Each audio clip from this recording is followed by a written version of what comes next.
author, may Allah have mercy on him, said that Allah Ta'ala exists eternally. That means his existence has no beginning. When we say the existence of Allah is eternal, this means that his existence has no beginning, because whatever has a beginning to its existence means that it is created. It means that it is in need of the one who created it, who brought it from non-existence into existence. It is in need. It has a beginning. There was a time it did not exist. But Allah Ta'ala, He is the creator. His existence has no beginning. He is the creator. He is not created. So his existence is eternal, meaning it has no beginning. And everything other than Allah has a beginning to its existence. All the creation has a beginning to its existence. The sky is created, so it has a beginning. Earth is created. It has a beginning to its existence. Al-Arsh is created, so it has a beginning to its existence. All the creations. From this we know then that Allah Ta'ala existed before creating all of this creation, and He is not in need of any of the creation. We know that Allah Ta'ala created the skies, the earth, and all other places, and He existed before creating them without a place.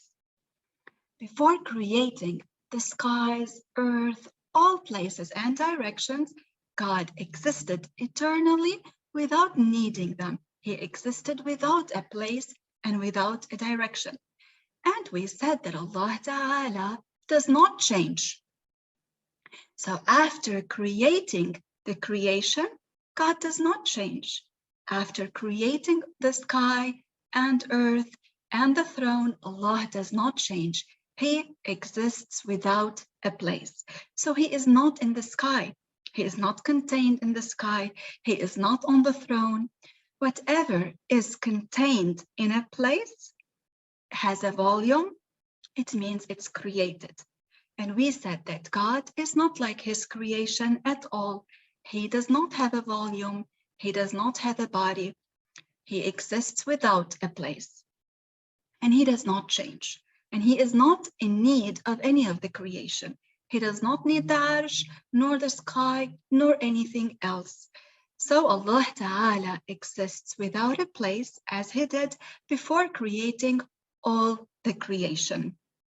And here we should be very cautious, because at the beginning of our lesson today, I was telling you that nowadays, unfortunately, there are many people who are teaching in the name of the religion, but unfortunately, they are not adhering to the teachings of the Prophet alayhi salam. And among these things that some people nowadays, some are saying nowadays, which we should be warned against, is their claim that they say that Allah is in the sky. And some say that He sits on the throne. وَالْعِيَاذُ بِاللَّهِ. This clearly contradicts the Quran. In the Quran, it is clearly mentioned, as we said earlier, which means that nothing resembles Allah at all. And whatever is in a place is created, and God is not like His creation at all. So we should be warned against these sayings. And I would like to remind you and myself that it is very important to support the creed of the Prophet alayhi salam. So it is important that we share and spread the correct teachings so that other people can find them, and hopefully they resort to learning from Ahl Sunnah wal Jama'ah and do not resort to learning from other people who claim to be teaching about Islam, but in reality they are not adhering to the belief of the Prophet alayhi salatu wassalam. So you and I need to really take an active role here in making sure that we are spreading the basics of the belief. It is important that we dedicate time daily for something that is so important. This religious knowledge is more precious than jewels, because with this religious knowledge, one protects himself from evil. And this is something very important. With adhering to the religious knowledge by believing correctly in the teachings of the Prophet and following the teachings of the Prophet, this is what leads one to paradise. So this is something that is very, very precious, more precious than all the jewels in this world, all the materialistic jewels of this world. So one ought to protect it and teach it to others as well. And always remember the sincere intention. So then we said that Allah Ta'ala created all the creation. So everything that is created has a beginning to its existence, and Allah Ta'ala is eternal. His existence has no beginning. And the author, may Allah have mercy on him, said that Allah Ta'ala is the creator of everything, and everything else is created. So everything that came into existence from the fine dust to the Arsh is created. Movement, rest is created. Inclinations, intentions, thoughts are created. All of these are created by Allah. We do not create anything. We do not create neither entities, nor do we create any of our movements. So our movements are also created by Allah Ta'ala. We acquire them, but the creator is Allah Ta'ala. So in Arabic, we say al-kasb, we acquire it. If I direct my intention towards doing something and I do it, if this action happens, it means God created it. I do not create the movement. I'm doing this now to my hand. I acquire the action, but I'm not the creator of this movement. If Allah Ta'ala did not create this movement, I cannot move my hand. And we all see that around us. We know that there are people who are physically challenged in some ways. There are those who use a wheelchair. They're not able to stand up. This is proof that they do not create their movements. Are they sitting in a wheelchair by their choice? No, usually they would like to get up and walk. So, but they cannot.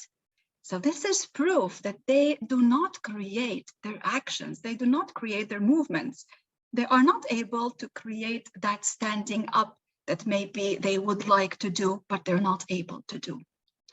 So it is very important then to know that the belief of Ahlul Sunnah is that Allah Ta'ala is the creator of everything. Entities and deeds, our actions, our intentions, movements, and rest. Again, here I want to draw your attention to a matter that we should be warned against. That there are also, unfortunately, nowadays people who are teaching other than this. And they are teaching other than this in the name of Islam. So we should be very cautious. What are these people saying? There are some people today who claim to be Muslims, but they claim that the person creates his voluntary actions. And this is contradictory to the Quran. It is clearly mentioned in the Quran that Allah Ta'ala is the creator of everything. وَاللَّهُ خَلَقَكُمْ وَمَا تَعْمَلُونَ. The verse means that Allah Ta'ala created you and your doings and your actions as well. So they're saying, when they say that the person creates his own doings, This contradicts the Quran. This is opposite to the belief of the Prophet alayhi salatu wasalam. So we should be warned against such sayings, and again, we should warn others against them. SubhanAllah, I do want to mention that, again, you and I see around us how various videos are spreading and they get millions and millions of views. And often when you look at these videos, what are they about?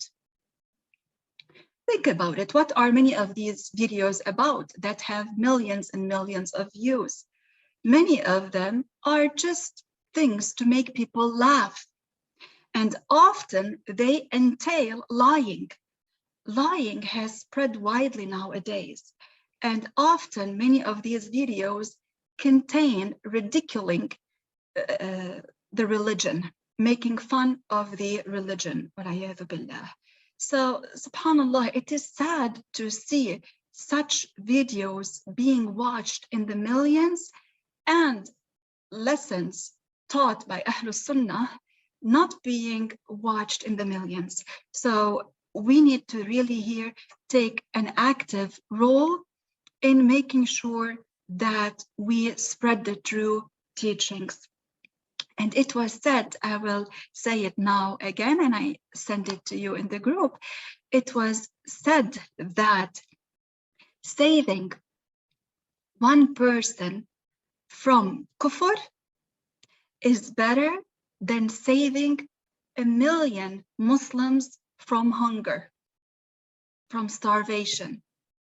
And that is because these millions of Muslims, if they die from starvation, but they are Muslims, eventually they will end up where? In paradise. But that person who is a kafir, a non-believer, a non-Muslim, if he dies on kufr and he was accountable, he will be in hellfire forever. So then we should look at the proper scale in how we spend our time daily and prioritize what is of more importance. And we know that the knowledge that has the highest merit, أشرف العلوم, the knowledge that has the highest merit is the knowledge of Tawheed. This is the knowledge by which one knows what befits to be attributed to Allah and what does not, what befits to be attributed to the prophets and what does not. So then we ought to dedicate time learning and teaching this knowledge to others.